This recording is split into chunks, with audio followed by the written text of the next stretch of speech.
Oi, pessoal, segunda parte da nossa revisão, começando agora, fazendo algumas questões que eu separei para vocês, todas elas de provas antigas, inclusive fiz questão de colocar para vocês que aqui no comecinho de cada uma delas que elas são provas antigas, e também só para mostrar para vocês que aqui ela está sem o gabarito, certo? Não é uma revisão comentada, o gabarito tá lá no final, ops, dei um leve spoiler, mas está aqui a nossa revisão, certo? Vou resolver aqui as questões, caso vocês tenham alguma dúvida, podem me falar comigo no privado. Vocês sabem que o meu perfil está sempre aberto para falar com vocês, certo? Então vamos começar. Inclusive, vou tentar ser breve nas explicações, tá? Porque são 28 questões, eu não quero que fique tão longo e cansativo para vocês, ok? Então vamos lá. Primeira questão. A contribuição de melhoria é a espécie de tributo que tem, como hipótese de incidência, a constituição de obra pública que implique valorização do imóvel. Acerca do conceito de contribuição de melhoria, é correto afirmar: a obra que enseja a cobrança de contribuição é sempre a obra pública, independente de seu impacto no valor do imóvel objeto da tributação. B, a obra que enseja a cobrança da contribuição é sempre a obra pública que implique a valorização do imóvel, objeto da tributação, inclusive a obra de manutenção. C, a obra feita por particular, mas com recursos provenientes de empréstimo oriundo de banco público, também seja a cobrança da contribuição. E D, é possível a cobrança de contribuição de melhoria de qualquer obra pública, desde que exista valorização do imóvel, como, por exemplo, o asfaltamento de via pública. Gente, letra correta, item D, certo? É possível a cobrança de contribuição de melhoria de qualquer obra pública que exista valorização do imóvel, ok? Essa é a nossa alternativa correta e vou pontuar brevemente aqui os erros nas outras alternativas. A obra que existe como de contribuição é sempre a obra pública, independente do seu impacto no valor do imóvel objeto da tributação. Não, tem que ter uma valorização específica. Específica de edital, né? A obra que enseja a cobrança da contribuição é sempre a obra pública que implique valorização do imóvel objeto da tributação, tá certo?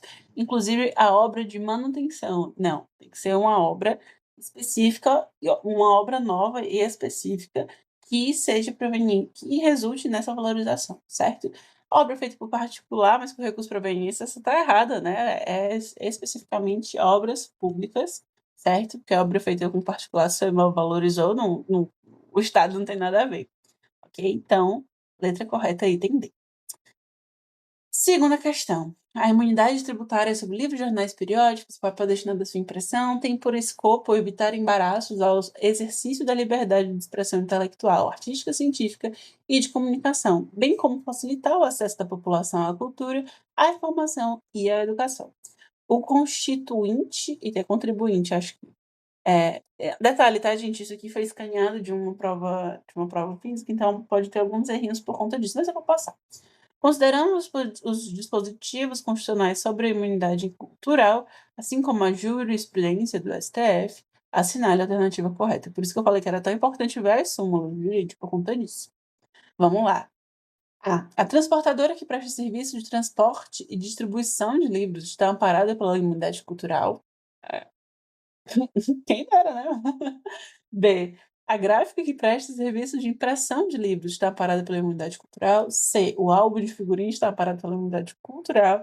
E D. O lucro obtido pela editora que vende livros está protegido contra imposto, em razão da imunidade cultural. Galera, a resposta, letra C. Isso eu acho muito legal, inclusive, por isso que também é importante a gente ver. Isso aqui não está na lei, tá? Isso aqui não está na lei, isso aqui está na jurisprudência, ok? Por isso que é importante a gente também ler a jurisprudência. Resposta, letra C. Bom, e essas outras estão erradas por motivos óbvios, mas enfim, acho que não vale nem a pena explicar o porquê que elas estão erradas, porque é literalmente o que está na Constituição, ok? Vamos lá. O artigo 146, inciso 2 da Constituição, estabelece que lei complementar deve trazer a definição dos fatos geradores da base de cálculo e dos contribuintes dos impostos previstos na Constituição. Em uma situação hipotética, não a lei complementar estabelecendo os requisitos exigidos no artigo 146 da Constituição, assim como o Estado do Ceará deverá agir quanto ao ICMS. confusa, né, essa questão, mas ela tá certa, tá. Tinha isso no colegiado, tem umas questão muito esquisita na colegiado. Mas vamos lá, vamos ignorar o que falaram isso aqui, vamos pegar essa última parte aqui, ó. Em uma situação hipotética, não há lei complementar estabelecendo os requisitos exigidos no artigo tal da Constituição. Assim, como o Estado do Ceará deve agir quanto ao ICMS? Pode criar lei instituindo ICMS, mas deve requerer autorização da União. Não. B. Não poderá cobrar o ICMS, pois qualquer lei definindo os critérios do artigo 66 estaria ferida à Constituição. Não, não, não, de fato, assim, não, essa aqui tá meio confusa. Mas não, ela poderá cobrar o ICMS se ela definir os critérios com base nessa daqui, né, isso aqui tá errado. Vamos lá, pode instituir e cobrar seus impostos, pois possui competência legislativa plena até que a lei complementar venha a ser editada. Sim, sim, isso mesmo. E não pode instituir o ICMS em nenhum caso. Gente, essa questão tá tão confusa nesse mundo. Mas tem que botar, né, porque vai cair essas coisas vai cair, não sei, mas cair essas questões esquisitas nas provas de vocês, aí se eu não boto, aí depois a culpa é minha. Mas aí, nesse caso, tentando aqui, né, destrinchar um pouquinho para que vocês vejam, eh, o Estado do Ceará pode instituir e cobrar seus impostos, por quê? Porque o ICMS é de competência estadual, pois possui competência legislativa plena até que a lei complementar venha a ser editada. Sim, porque por conta da competência estadual do ICMS, é possível, sim, o Estado do Ceará instituí-lo. Esquisita demais essa questão, mas vamos lá. Questão 4. Assim expressa o artigo 95, eu odeio esses textões, ó, vou tentar pular para o final, tá? Vamos lá. Artigo 195. A Seguridade Social será quando fala de Seguridade Social, a gente já está falando de contribuições especiais, certo? Espera. Só um pronto, gente, voltando aqui. Tive que dar uma pausa. Vamos lá. Artigo 195 da Constituição. Quando a gente fala de Seguridade Social, já bate aquela lembrança das contribuições especiais, certo? Então, falando em Seguridade Social e afins, já lembrem das contribuições especiais. Contribuição à Seguridade Social será financiada por toda a sociedade, de forma direta e indireta, nos termos da lei, mediante recursos provenientes dos orçamentos da União, do Estado, do Distrito Federal e dos municípios. E das seguintes, ó, falei delas aparecendo, das seguintes contribuições sociais. Lembrando que as contribuições sociais são uma das espécies de contribuições especiais. Parágrafo 4º. A lei poderá instituir outras fontes destinadas a garantir a manutenção ou expansão da Seguridade Social, obedecido ao artigo 154, inciso 1. Considerando o referido dispositivo, assinale a alternativa correta. A. Os estados podem criar novas fontes de custeio da Seguridade Social desde que autorizados pela União. Não.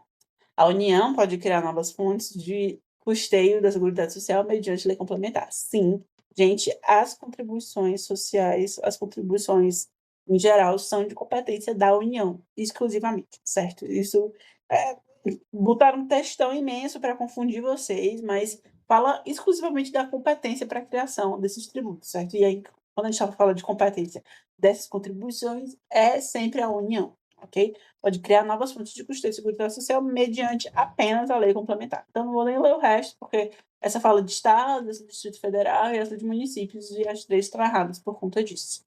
É exclusivamente a União mediante lei complementar. Isso também é muito importante, certo? Vamos lá, próxima, quinta. O Congresso Nacional publicou a Lei Federal alterando as alíquotas aplicáveis ao Imposto Territorial Rural e estabeleceu que a alíquota relativa aos imóveis rurais situados no Ceará seria de 5% e a relativa aos demais estados do Nordeste, 7%. Com base nesse enunciado, marque a alternativa correta. A. Tal enunciado normativo viola o princípio constitucional da não diferenciação tributária entre a procedência e o destino do produto. Eu achei meio esquisita essa. Eu acho que é. Eu achei meio estranha essa colocação, mas não marcaria essa não. Tal enunciado normativo viola o princípio constitucional da liberdade de tráfico. Cara, isso você pode até pensar que sim, só que às vezes não. E aí a gente vai chegar lá. Vamos lá. Tal enunciado viola o princípio constitucional da uniformidade geográfica da tributação. Essa sim, certo? Essa é. Por quê? Porque eu entendo que você possa até confundir a liberdade de tráfego com a uniformidade geográfica, mas sim, viola o princípio funcional da uniformidade geográfica da tributação, que diz que os impostos, perdão, também os impostos, mas os tributos federais devem ser aplicados de forma uniforme em todo o território nacional, ok? Então, por isso que não é a liberdade de tráfego. Fiquem atentos, a liberdade de tráfego é que, por exemplo, nesse caso, assim, os impostos, os tributos em geral, mas estou trazendo os impostos são os mais comuns nesse caso. Os tributos não podem impedir a circulação entre o território nacional, certo? Isso é o princípio da liberdade de tráfego, mas a uniformidade geográfica não. Então ele, de fato, viola, porque o ITR, como a gente sabe, é um imposto federal e ele tem que ser aplicado uniformemente entre os estados. E aí aqui fala que viola o princípio da legalidade tributária, tá errado, né, por conta disso. Resposta correta, letra C, ok? Vamos lá. Base nos seus conhecimentos acerca da hipótese de incidência do ICMS é uma fixação pelo ICMS, né, que essas colegiadas têm. A gente não aprende nem aprende o ICMS. Mas eles insistem em ficar botando. De todo modo, vamos lá, porque, né, como eu disse, se tem, a gente tem que saber. Não sei se nesses casos, como a gente não vê, né, ICMS e tributário não caberia uma anulação, talvez até sim, então fiquem atentos, tá? Falar isso, vai que cai, vocês podem. Na minha não caiu, na minha especificamente não caiu, mas vai que cai na de vocês, uma questão dessa. Eu acho que não tem nada a ver ter uma questão dessa numa colegiada, né? Mas como eu disse, eu só sigo o flow. Se o flow diz que numa prova vai ter essa questão, eu vou colocar aqui para revisão para vocês, é lógico. Vamos lá. Com base nos seus conhecimentos, ok. Hipótese de incidência do ICMS. A lei determina que a hipótese de incidência do ICMS é a propriedade de bens imóveis. Só lembrando, né, gente, assim, para a gente responder essa pergunta, é importante a gente saber o que é o ICMS. Imposto sobre circulação de mercadorias e serviços. Ok? Eu acho que... Deixa eu só aumentar aqui para vocês. Acho que agora ficou claro, né? Vou logo matar aqui a resposta correta, a letra C, ok? A lei determina que a hipótese do ICMS é a circulação de mercadorias, sim, exatamente isso, porque é literalmente o que é o imposto, né? Ou circulação de mercadorias e serviços. Então, é isso que é o nosso ICMS. Resposta correta, letra C. Ó, mais um textão que eu não tô a fim de ler. Cadê? Eu vou ler aqui rapidinho. Vai, vamos. 153 da Constituição. Compete à União instituir imposto sobre propriedade territorial rural, que é o ITR, né? O imposto previsto nesse inciso aqui será fiscalizado e cobrado pelos municípios que assim optarem, na forma de lei, desde que não implique a redução do imposto ou qualquer outra forma de renúncia fiscal. Ou seja, o ITR, apesar de ele ser um imposto federal, ele pode compartilhar a sua competência para fiscalização e arrecadação, voltando aqui, ó, fiscalização e arrecadação pelos municípios, né, que assim optarem. Por quê? Porque é muito mais benéfico manter o ITR para os municípios do que para a União, porque a União já tem muito dinheiro, né? Já tem muitos impostos. Então, ela colocando a competência de fiscalização para os municípios é benéfico para eles. Desde que não implique, aí tem essa questão, né? Desde que não implique a redução do imposto ou outra forma de renúncia fiscal. Considerando acima o dispositivo constitucional, assim como as regras de repartição das receitas tributárias, a alternativa correta. A arrecadação do ITR só é passível de partilha entre os entes políticos em percentual máximo de 25%. Não existe nenhuma lei falando sobre isso. A arrecadação do ITR é passível de partilha entre a União e os municípios, podendo ser até integralmente partilhado. Será? A arrecadação do ITR é passível de partilha entre os entes políticos somente se o município efetuar sua cobrança. Acho que não, hein? E a arrecadação do ITR não é passível de partilha entre os entes políticos, também está errada. A resposta correta, letra B, ok? Letra B, a arrecadação do ITR é passível de partilha entre a União dos municípios, podendo até ser integralmente partilhado. Inclusive, gente, resposta de interpretação de texto, porque o texto está dizendo isso. Tá literalmente falando isso, isso aqui, nesse inciso aqui e nesse inciso aqui. Então, é uma questão mais de interpretação de texto e de conhecer mesmo a legislação, ok? Leia o texto a seguir. Esse aqui não precisa ler o texto, tá? Mas, vamos lá.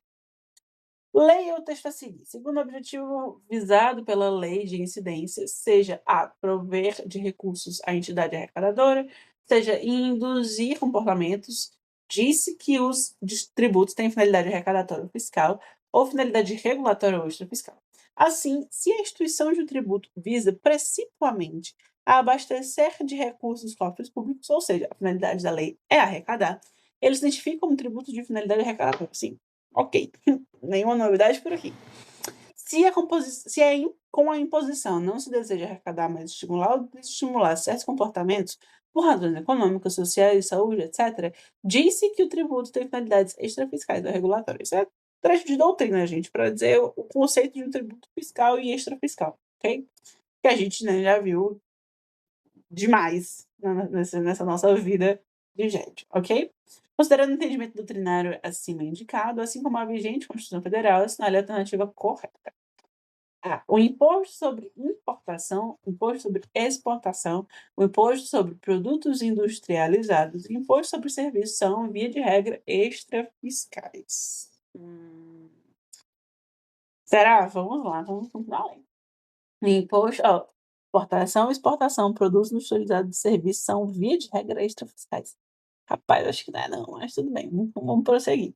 O imposto de importação, imposto sobre renda. Acho que tá errado. Imposto sobre produtos industrializados e imposto sobre operações. Não. Extrafiscais são não. Imposto sobre importação e exportação, imposto sobre produtos industrializados e o imposto sobre operações financeiras são, via de regra, extrafiscais. Certíssima. Letra C. Imposto blá blá blá, mesma coisa, né? ICMS aqui, imposto sobre industrializado, operação financeira, não. Então aqui tá, ó. ICMS não é extrafiscal.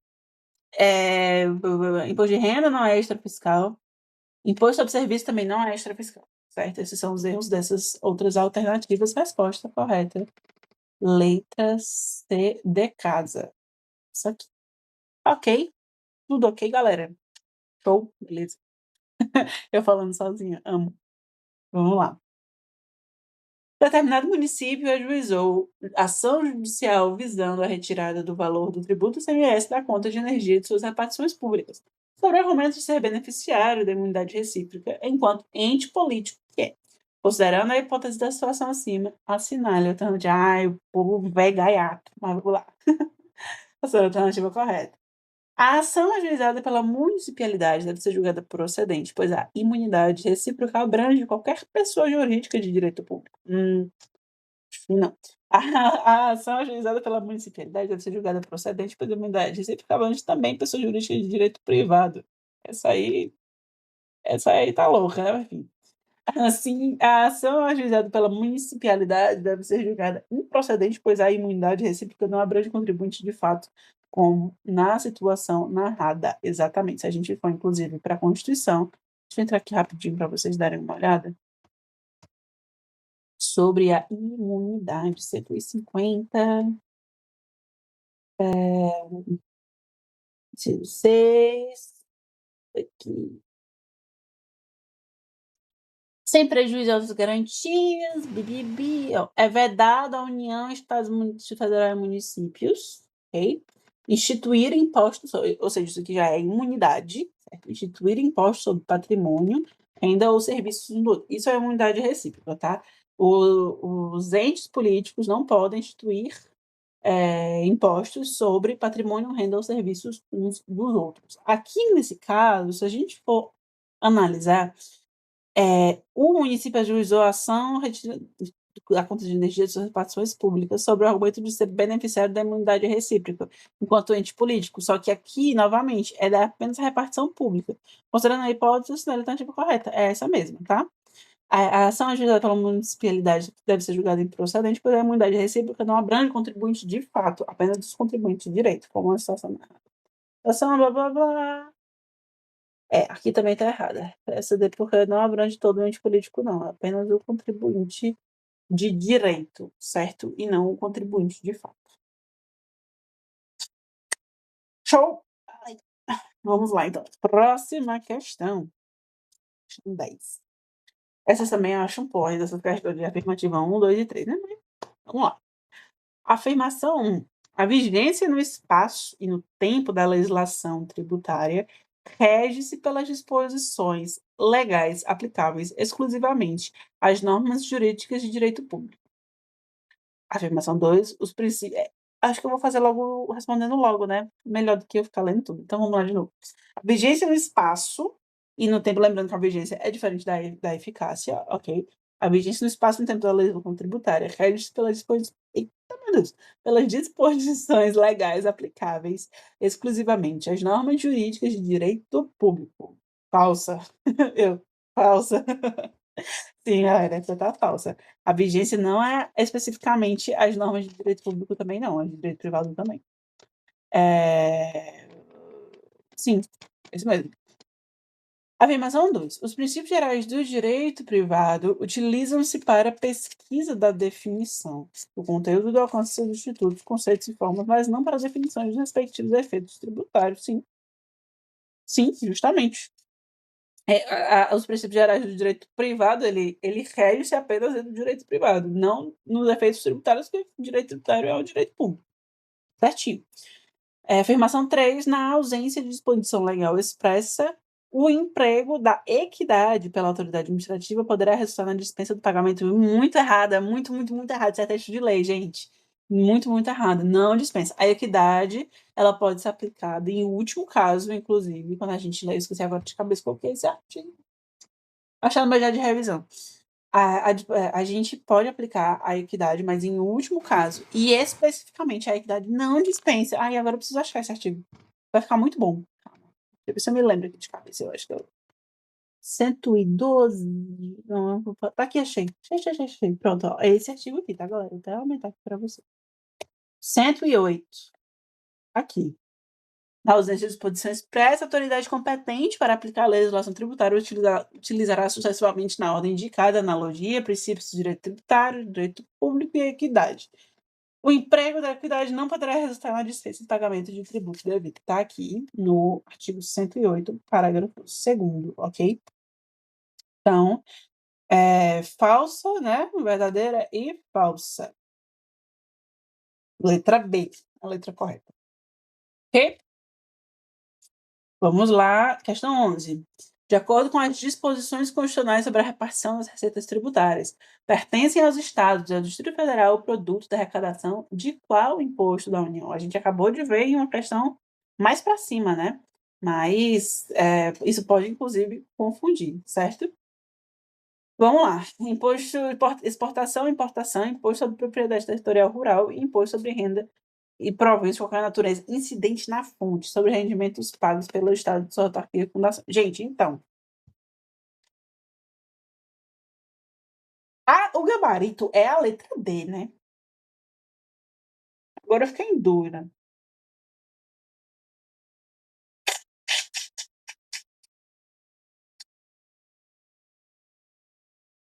Produto da arrecadação é o ITR. Não, o ITR é de município, tá certo. Eu tava em dúvida em relação ao ITR, achando que o ITR cabia aqui, não, galera, tá? Boboquei. Essa mesma. Imposto sobre a renda incidente na fonte, certo? Sobre os rendimentos pagos pelo Estado, suas autarquias e fundações. Essa aqui, galera, eliminação. Isso aqui, se não me engano, caiu numa prova minha. Eu acho que caiu na minha V3 do ano passado. Eu acho, eu sinto. No meu coração que essa questão caiu na minha V3. Mas eu não me lembro de cabeça, mas eu acho que caiu. Eu fui por eliminação e acertei. Gente, a colegiada a gente não questiona. A gente só segue o baile. Entendeu? É isto. Não posso fazer nada. É que é uma questão totalmente nada a ver. Galera, mas estava na prova. Isso aqui é tudo prova antiga, isso não é coisa que eu tirei da minha cabeça, não. Entendeu? E não tava no lado, não, tava correto. Eu tô insistindo tanto nessas questões mais cabulosinhas para que vocês, pelo menos, eu tenham um direcionamento, né? Mas quando vocês encontrarem uma questão dessa, vão por eliminação. Exportação não tem como federal. E importação também federal. E a arrecadação é federal, arrecadação federal. Essa aqui é arrecadação municipal, os respectivos. É um imposto federal com arrecadação municipal. Então eu iria só com essa aqui, certo? Agora, se for para explicar para vocês o porquê, acho que vai dificultar muito aqui da revisão. Mas, de todo modo, a resposta correta é a letra D. É isso, vamos seguir o baile. Ora, essa aqui é boa demais. Essa questão 12, meninos, isso aqui se não souber, viu, isso aqui é tiro e queda pra cair. Segundo o Código Tributário Nacional, está sujeito à interpretação literal à norma tributária que verse sobre PI, parcelamento. Gente, não é só parcelamento, tá, inclusive, vou aproveitar para mostrar aqui para vocês. Ó aqui, interpreta-se literalmente a legislação tributária que disponha sobre suspensão e exclusão do crédito tributário, certo? Olha que cabulosa essa questão. Sabe onde é que está o parcelamento aqui? Dentro da suspensão. Eu acho que se vocês, inclusive, assistirem o meu GED que eu fiz na semana passada sobre o essa matéria, né, inclusive, né, no meu último GED, o GED 8, tá postado já aqui no YouTube, inclusive. Se vocês assistirem, vocês vão ver que eu abri as causas de suspensão e as causas de exclusão para vocês manterem em mente. Gente, isso aqui é, tipo assim, é um saco de saber. Caiu numa prova antiga. Entendeu? Você saberia responder? Tem essa questão. Nenhuma dessas outras aqui, ó, extingue nem suspende o crédito tributário, somente o parcelamento. Aproveitando a deixa, né? Vou aproveitar aqui para abrir o 151 com vocês. Tá aqui. Suspendem a exigibilidade de crédito tributário, moratória, depósito legal desse montante integral, reclamações de recursos administrativos, concessão de medida liminar, mandado de segurança, concessão de medida liminar de tutela antecipada ou em outras espécies de ação judicial e aqui, danado, parcelamento. Certo? Show. Continuando, então, para a nossa questão 13. Vamos lá, então. Só isso. Um Estado pretende instituir uma contribuição para intervir no domínio econômico de circulação de mercadorias, visando regular determinado setor econômico. Vou ler de novo. Um Estado pretende instituir uma contribuição para intervir no domínio econômico. Já está errado aí, né? Mas vamos lá. De acordo com a Constituição Federal, a instituição dessa contribuição pelo Estado é. Já não vou nem ler essas aqui, tá, galera? Vamos ler a C e a D, porque isso aqui não é constitucional, mas vamos ver por que ela é inconstitucional. Inconstitucional, pois as contribuições de intervenção no domínio econômico não podem ser criadas por nenhuma entidade federativa. Não, tá errada. Pode ser criada por uma entidade federativa, mas essa entidade é a União. Tá certinha, letra D. Então, a criação dessa contribuição é inconstitucional, pois compete exclusivamente à União instituir contribuições de intervenção no domínio econômico, certo? Isso não é de competência dos estados nem dos municípios. Ok? Qual a característica, questão 14, né? Qual a característica das contribuições especiais diferencia essa espécie tributária de impostos e taxas? Essa é legal, hein? Essa é interessante. Vamos lá. Podem ser instituídas para qualquer finalidade, não, já está errado, desde que haja previsão legal específica e que apenas o interesse da União. Não, não é para qualquer finalidade, né? Que isso é a finalidade específica das contribuições sociais, certo? Sua instituição para intervir na economia de alguma forma, tá? Inclusive, ou pode ser uma intervenção na economia, ou para a Seguridade Social e afins. Sua instituição depende exclusivamente de lei complementar e não pode ser realizada por meio de lei ordinária. Tá errado, certo? Tem que ser por lei ordinária, sim. São tributos que pressupõem uma contraprestação direta específica por parte do Estado em benefício ao contribuinte. Não, essa aqui está 100% errada. Isso, na realidade, é uma definição de taxa, ok? E a última são tributos destinados a finalidades específicas, sim, que se referem a determinados grupos de contribuintes, sim, sendo custeados por critérios distributivos. Sim, sim, sim. 3 vezes sim. Essa aí é só para quem é cronicamente online. Show, pois a nossa letra correta, letra D. Ok? A Igreja X se localiza na Avenida das Oliveiras, número 10. Ao lado do número 11, possui um estacionamento, acho que aqui isso foi errado, comercial da própria entidade religiosa. Questionado sobre o pagamento do IPTU, o clérigo procurou um advogado tributarista para saber se deve o imposto. Com base nessa situação, marque o item correto. Vamos lá, então. Mais uma de imunidade específica, hein? Item 1, a imunidade da Constituição não alcança as entidades religiosas. Está falsa, né? Está claramente falsa que a gente tem uma imunidade específica para templos de qualquer culto. Entidades religiosas e templos de qualquer culto. 2. A imunidade prevista na Constituição Federal abrange o IPTU da Igreja de Estacionamento, desde que o valor recolhido do estacionamento. Perdão, falei tudo errado. A imunidade prevista na Constituição abrange, sim, o IPTU da Igreja de Estacionamento, desde que o valor recolhido no estacionamento seja revestido na finalidade da igreja. Sim! Tem súmula, isso não está na Constituição, está na súmula. Não lembro agora de cabeça qual que é o número, mas está na súmula. Acho que está, inclusive, deixa eu abrir aqui. Eu coloquei nessa minha revisão aqui, inclusive. Vamos lá, vamos descer aqui para a gente ver. Olha aqui. Eu falei, inclusive, no outro GED. Gente, vocês têm que ler essas súmulas, de verdade. Imóvel alugado por entidade imune continua imune se a renda for para sua finalidade. Súmula vinculante número 52, ok? Isso aqui é entendimento sumulado.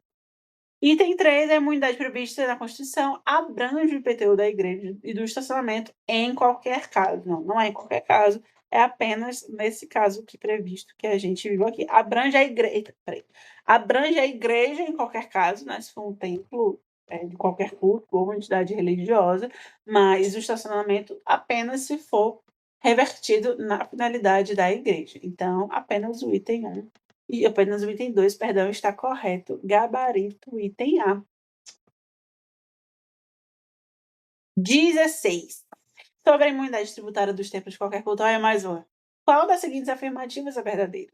A. A imunidade tributária dos templos de qualquer culto compreende o patrimônio, a renda e os serviços relacionados com as finalidades essenciais da entidade, como a prática do culto, a formação de religiosos e a assistência filantrópica aos fiéis. Gente, eu já ia ler o resto, mas você já está correta. Mas é exatamente isso, certo? Essa aqui está corretíssima. Vamos só dar uma lida para a gente ver. A imunidade tributária abrange apenas o patrimônio dos templos religiosos, excluindo a renda e os serviços relacionados às suas finalidades essenciais? Não, né? Como a gente acabou de ver aí na outra questão. C. A imunidade tributária dos templos de qualquer culto abrange apenas os bens imóveis onde ocorre o culto, excluindo outros bens móveis relacionados à prática religiosa? Também não. E item D. Os templos de qualquer culto estão isentos de todos os impostos, incluindo IPTU, blá, blá, blá, blá, blá, imposto de importação sobre bens destinados ao serviço religioso. Cara, no, acabei de achar o erro. Olha que questão desgraçada, ainda bem que eu li. Eu fiquei lendo, ué, isso não tá certo? Acabei de achar. Isentos. Esse é o erro desse item. Se estivesse imunes, estava certo, mas isentos está errado. Eles não estão isentos, estão imunes. A gente já viu, inclusive, a diferença de cada um deles, né? Então, olha a pegadinha aí. Essas questões são foda, velho. Aí, pegadinha, mais uma pegadinha, né? Vamos lá, então. Próxima questão. Tá acabando, galera. Tá acabando, prometo. 17ª questão. Leia o texto. Evandro tem sua residência localizada no bairro da Alta, no município de Fortaleza. Bem próximo ao seu apartamento, uma grande obra faltou aqui. Não, ficou meio errado aqui a coisa, mas foi realizada uma grande obra de renovação da área, tendo sido construídos locais de lazer, parques e praças, ocorrendo uma considerável valorização imobiliária do imóvel. Já tá meio como eu falei para vocês, né? Quando você escaneia no PDF, que você tirou a foto, aí ele fica meio ruinzinho, mas dá para ler. Com base nesse caso, marque o item correto. A valorização imobiliária é fato gerador de... não, galera. Gente, chega a ser absurdo que o cast tem questão dessa em prova de colegiado. Realmente é para não reprovar, né? Vou nem ler. Valorização imobiliária é fato gerador da contribuição de melhoria, né? Pelo amor de Deus, se vocês errarem essa aqui... Não, eu não deixo errar, de verdade. Ave Maria, porque o tanto que eu já falei, vou tatuar da minha testa isso. Aqui, só, né, falando que tá errado, porque não é empréstimo compulsório e não é taxa, é contribuição de melhoria, certo? Especificamente contribuição de melhoria, gabarito. Item C, apenas o item 2 está correto, ok? Vamos lá, mais um. Cansei de falar, falei muito já hoje para vocês. Deus me livre. Vamos lá. Segundo Luciano Amaro, integração é o processo pelo qual, diante da omissão ou lacuna da lei, se busca preencher o vácuo deixado pelo legislador. A partir dessa preleção, que palavra esquisita, é correto afirmar. Segundo o CTN, há espaço para a utilização dos meios de integração no sistema tributário brasileiro. Sim? Desde que a autoridade competente para aplicar a legislação tributária observe a seguinte ordem. Ó, a ordem aí, como é importante. Analogia, princípios gerais de direito tributário, princípios gerais de direito público e equidade. Sim, exatamente isso. Vamos voltar lá para o 108 para a gente dar uma olhada. Olha eles. Essa ordem, obrigatoriamente essa ordem, certo, gente? Entendi. As outras estão erradas, né? Gabarito letra A, certo? 18, gabarito letra A. Mais, vamos ler aqui. Tendo em vista o princípio da estrita legalidade, não há espaço para aplicação dos meios de integração na legislação. Há espaço, tanto que está previsto no CTN, né, meus anjos? Então, tá aqui, tá errado. Há espaço para aplicação dos meios de integração, especial com emprego da equidade, quando se mostrar necessário dispensar. Ó, de novo, esse parágrafo desgraçado.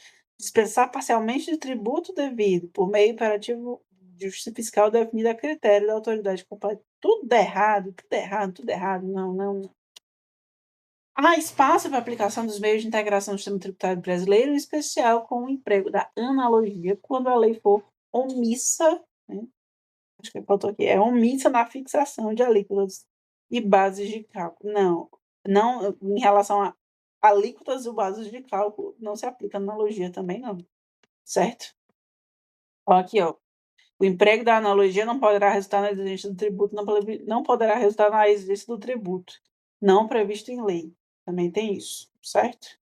Acho que tinha algum lugar que falava das alíquotas, mas eu perdi.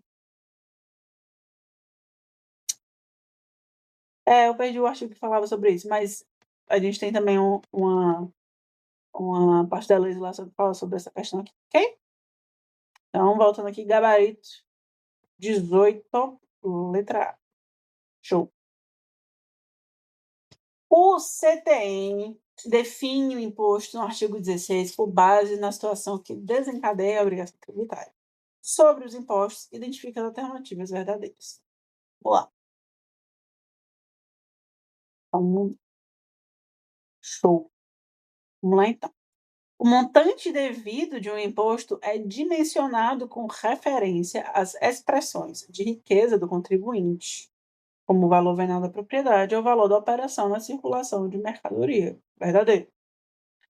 Os impostos são tributos cujo produto pode ser previamente vinculado a determinado órgão, fundo de despesa, falsa, como a gente sabe, os impostos não têm vinculação nem destinação.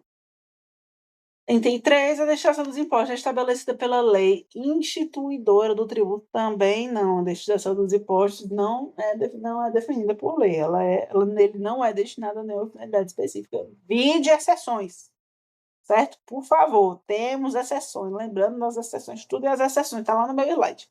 No slide 2. 4. A destinação dos impostos é determinada pela lei orçamentária anual, sim. Exatamente isso. Gabarito, letra C. VFFV. Show.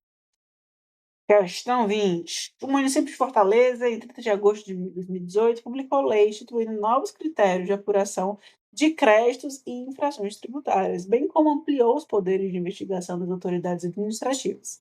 A empresa Chocolate realizou o fato gerador do ICMS no dia 20 de julho de 2018. Contudo, nem declarou a venda da mercadoria e nem pagou o tributo referente. Neste caso, as modificações da lei de agosto. Me perdi, ó. Vou ler de novo rapidinho, peraí, calma. Eu lendo aqui me perdi nas datas. Deixa eu voltar.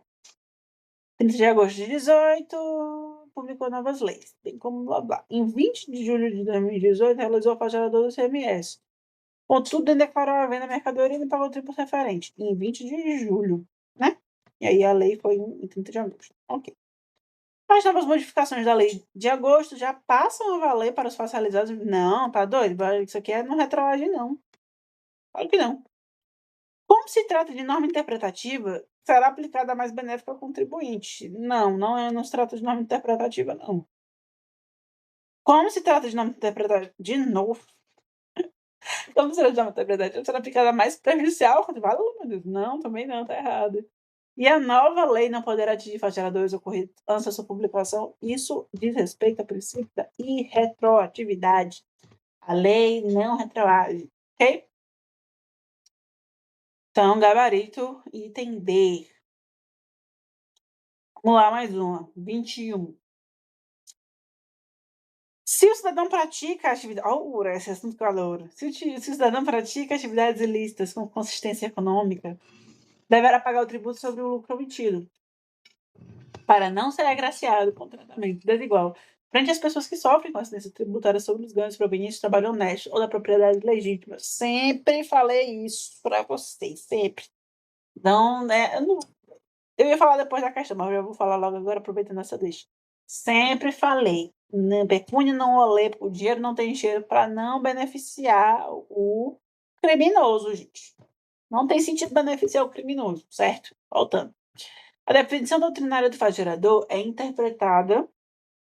É correto afirmar aqui. A definição doutrinária do fato gerador é interpretada abstraindo-se da validade jurídica os atos potencialmente praticados pelo contribuinte, responsáveis ou terceiros, bem como da natureza do objeto. Não, pera. Nada com nada. Isso aqui tá tudo esquisito, não, tá errado. Próxima. A definição legal do fato gerador é interpretada abstraindo-se da validade jurídica dos atos definitivamente praticados por contribuintes, responsáveis ou terceiros. Porém, deve ser considerada a natureza do seu objeto e de seus efeitos. Não. Isso aqui é exatamente o que eu acabei de falar contra, né? O que eu acabei de falar.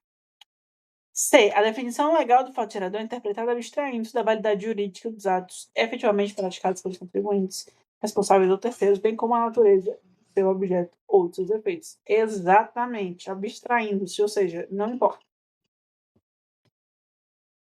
D. A definição jurisprudencial do fato gerador é interpretada abstraindo-se da validade jurídica dos atos efeitos praticados pelos contribuintes, terceiros. Ai, essa tá bem parecida. Ah, não, mas aqui fala, olha pegadinha. Aqui fala jurisprudencial e aqui definição legal, mas a definição é legal, certo? É a definição legal, não é jurisprudencial, não. Então, 21, gabarito, letra C. Show. Gente, isso aqui cai assim a rodo. Esse artigo terceiro. Ai, que inferno. Ele cai muito, muito, muito, muito, muito, muito, muito. E é a coisa mais simples do mundo. Mas aí a gente às vezes tá errado, tá nervoso e erra. Mas vocês não vão errar. Vamos lá. De acordo com o artigo 3º do CTN, qual é a definição de tributo? Gente, essa aqui é tiro e queda, certo? Eu nem vou ler não vou ler todas não, para não ficar tão longo, mas o gabarito aqui, na realidade, é da letra D, que é exatamente o Ctrl+C, Ctrl+V do artigo, tá? Prestação pecuniária compulsória, em moeda cujo valor nelas possa exprimir, que da constituição de ato lícito estabelecido em lei, cobrado mediante atividade administrativa, plenamente vinculado. Gente, isso aqui é Ctrl+C, Ctrl+V, certo? Que eu não vou nem ler os outros, porque tá tudo tão profundamente errados. O A, o B e o C estão bem errados, então não vou ler. Mas o item correto, item D, ok?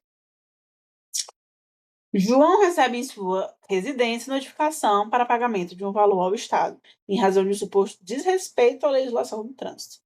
Não conformado com a cobrança, ele apresenta impugnação administrativa junto à Secretaria da Fazenda, alegando essencialmente não ser devedor deste tributo.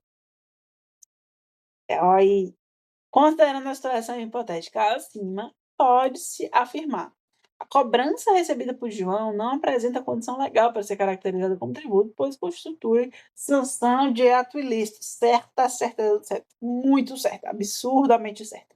É essa mesmo, certo? Por isso que a impugnação dele não vai para frente, porque ele defendeu que era um tributo, mas não é tributo. Vou fazer o quê? A taxa tributária, cujo valor gerador é o exercício regular do poder de político. Nada com nada isso aqui. Não, não é taxa não. Taxa é tributo, e tributo não é sanção de ato ilícito. Não, não, não. Pode ser expresso em moeda, a notificação para pagamento de uma subfeição de tributo. Está errada. De uma pretensão de impugnação administrativa junto ao órgão estadual competente, pois a natureza jurídica da cobrança por ele é recebida de imposto. Está errado, totalmente errado, gente. Está tudo errado. O certo, a certa é realmente a letra A, ok? Né? Não é nem a mais certa, é a 100% certa. Vamos lá, então. Mais uma, 24. O prefeito do município X pretende instituir uma taxa para custear o serviço de coleta, remoção e destinação do lixo doméstico produzido no município. A taxa será calculada em função da frequência da realização da coleta, remoção e destinação dos dejetos e da área construída do imóvel ou testada do terreno. Acerca dessa taxa, é correto afirmar que ela é. Já não vou ler nem a B nem a C, tá, galera? Porque ela não é ilegal, ela é legal, ok? Então vamos lá. Legal porque foi instituída em razão do exercício regular do poder de polícia? Não.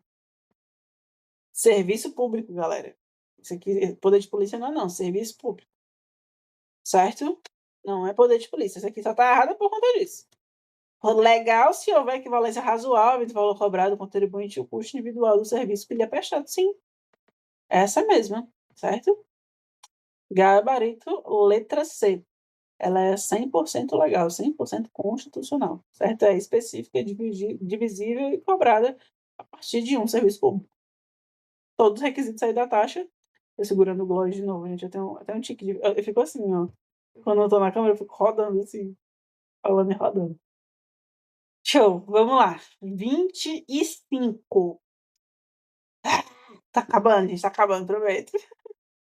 Vamos lá, 25. É falso? Ai, eu odeio essas questões. É falso, é verdadeiro? Não, é incorreto? Não, detesto, mas vamos lá. É falso afirmar. Tratando-se de instituição de orações de tributos, o princípio da irretroatividade da lei tributária sempre se aplicará, sem qualquer exceção. Sim, está correta. O princípio da anualidade tributária não mais se aplica ao direito tributário, aplicando-se, no entanto, ao direito financeiro. Ué, não, essa não está. Mas é isso aí. Achei esquisita essa, né? Vamos prosseguir. Por imperativo de natureza lógica, as limitações constitucionais do poder tributário implicam a própria definição do poder tributário. Sim, sim, sim, correto. Segundo o sistema tributário brasileiro, todo tributo é instituído em lei, salvo algumas exceções constitucionalmente fixadas, não. Essa aqui está mais errada. Essa aqui está bem errada. Essa parte aqui, ó. Até aqui está certo. Até aqui está certo. Agora, essa salvo exceções, não existe exceção. Todo tributo é constituído em lei. Não existe exceção. Então, gabarito letra D. Agora, essa B aqui eu achei meio estranha, tá? Não vou nem mentir pra tu. Não vou nem mentir pra tu, mas assim, eu acho que esse é o famoso caso de marcar a mais certa. A mais certa é a D. A mais errada, no caso, é a mais errada de tudo que é a D. Ok? Vamos lá. Antepenúltima questão, terminando. Com base no conceito de tributo contido no artigo 3º do CTN, é correto afirmar: a cobrança. Ó, mais uma, certo? Mais uma, gente. Mais uma desse artigo velho, que toda vez assombra a gente, mas aí vocês não vão errar. Eu tô aqui jogando aqui as bênçãos em cima de vocês, pra vocês não errarem essa questão do artigo 3º, porque eu tenho certeza que vai cair, certeza, certeza. Vamos lá. A cobrança do tributo é obrigatória, sob pena de responsabilidade funcional, mas é dado ao agente fiscal o poder de decidir sobre a conveniência, a oportunidade, a real. Não, até aqui está correto. Novamente, ó, até aqui está certo. Opa, oh, meu Deus. Até aqui, ó. Isso aqui tudinho está certo, certo? Mas essa aqui está errado por quê? Porque, opa, isso aqui é a característica de um ato discricionário, certo? Isso aqui, ó. Decidir sobre a conveniência, não, isso aqui é um ato discricionário. E os tributos não possuem, eh, não podem ser um ato discricionário, certo? Se a administração, o agente fiscal não pode decidir, não pode escolher: "Não, eu vou aplicar mais um tributo mais severo aqui e um mais brando ali". Não, isso não faz sentido, ok? O pagamento do tributo será em pecúnia, correto? Pecúnia é o quê? Dinheiro, ok? Podendo, no entanto, ser efetuado através de outros valores, desde que expressos em moeda. Dos valores? Nada a ver essa questão. Não, não, não. Vale não, espera. Esquisita, né, essa? Vamos ler as outras. São características do tributo, são a prestação pecuniária compulsória, que na constituição de ato ilícito, instituída em lei, cobrada mediante atividade administrativa vinculada. Gente, esse é o gabarito, certo? Só que essa B também é aquela história do mais certo e menos certo. É, acho que não pode ser efetuada através de outros valores. Não, nada a ver, tipo, tá todo estranha essa alternativa aqui. Mas não, a correta mesmo é essa, tá? É realmente essa aqui é a mais certa, certo? Imposto de incidência tributária será sempre atividade lícita. Entretanto, mesmo que o contribuinte realize ilicitamente, o Estado está autorizado a realizar a tributação.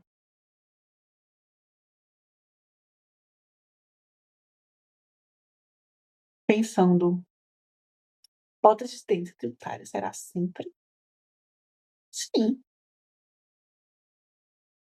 realize ilicitamente. Gente, que questão horrível. Eu falando: "Não pode errar, não pode errar", e eu tô tipo assim: "Que diabo de questão é essa?". O gabarito é a letra C, isso aqui é Ctrl C, Ctrl V do CTN, tá. Mas assim, essa aqui, essa B e essa D estão estranhas. Não sei se eu tô tipo, eu vou pesquisar isso aqui, ó. É ao vivo e a cores com vocês. Eu tô achando esquisito.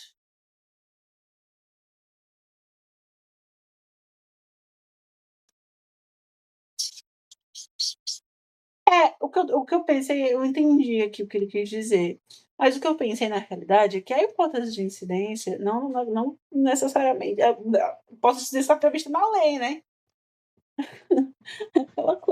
Não, entendi. É, faz sentido. Nossa, gente, mas tive que destrinchar na cabeça isso aqui, viu.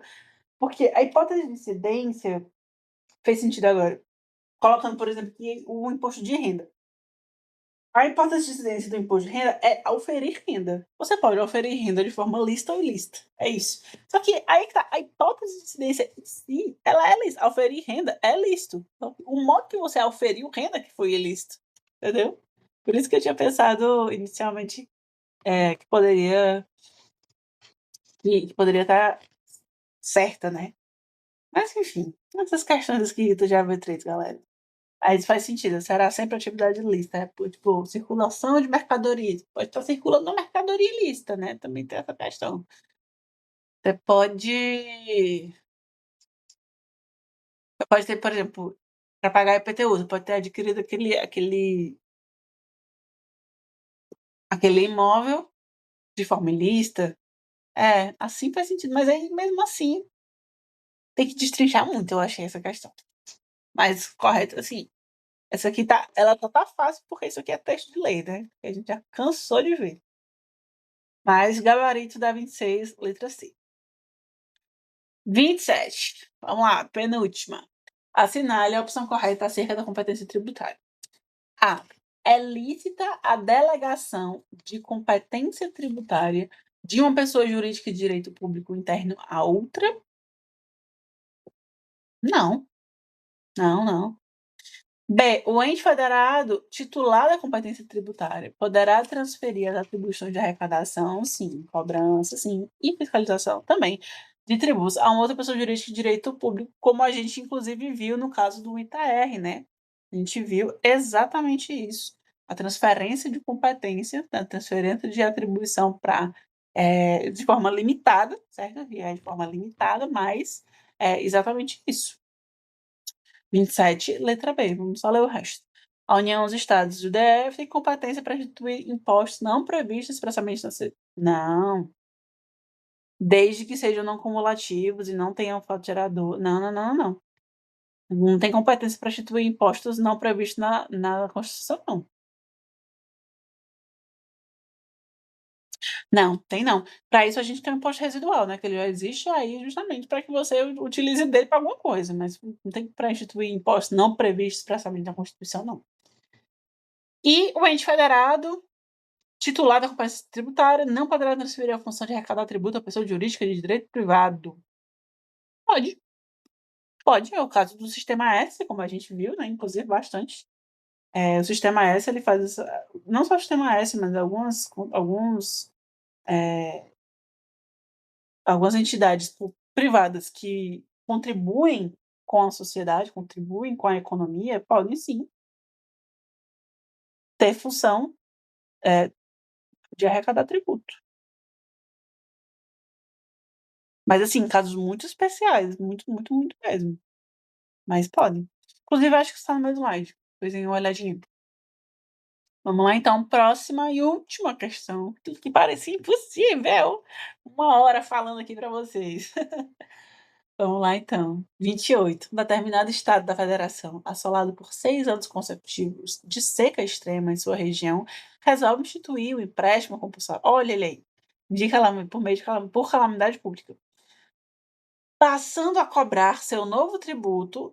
Peraí, vamos voltar? Um determinado estado da federação. Aqui já está errado, né? Cá para nós. Aqui já está errado. Teletega, emprego compulsório, calamidade pública. Passando a cobrar esse novo tributo, contribuinte proprietário de bicicleta, Oxi, nada a ver. Domiciliado no seu território. Vai cobrar empréstimo compulsório do cabo de bicicleta, coitado. Analisando a funcionalidade dessa hipotética situação, pode-se afirmar que tal medida estadual deve ser considerada inconstitucional. Sim, porque tal tributo é de competência tributária privativa da União. Sim. Esse não é o único erro dessa questão, não, mas sim, sim, sim. Esse é o principal erro. Um determinado Estado querendo instituir um empréstimo compulsório está totalmente errado. Isso é competência da União. Aqui está errada. Está errada. Calamidade pública não é condição, a autorização está errada. E tal medida se considerar constitucional também está errado. Mesmo que a atribuição de competência tributária sua instituição pode ser delegada ao do Estado. Está errado, galera. Gabarito da 28. Letrinha A. Acabou! E com isso, galera, finalizamos o nosso GED de revisão. Espero que vocês tenham gostado, entendido. E por mais que seja mais complexo a AV3, eu sei que vai dar tudo certo. Então, fiquem tranquilos. Vai ficar tudo bem. Tirem dúvidas comigo no privado. Estou aí sempre por vocês. Beijos, meus queridos. E tchau. Bom dia, boa tarde, boa noite para onde você estiver assistindo. Boas provas. Beijo.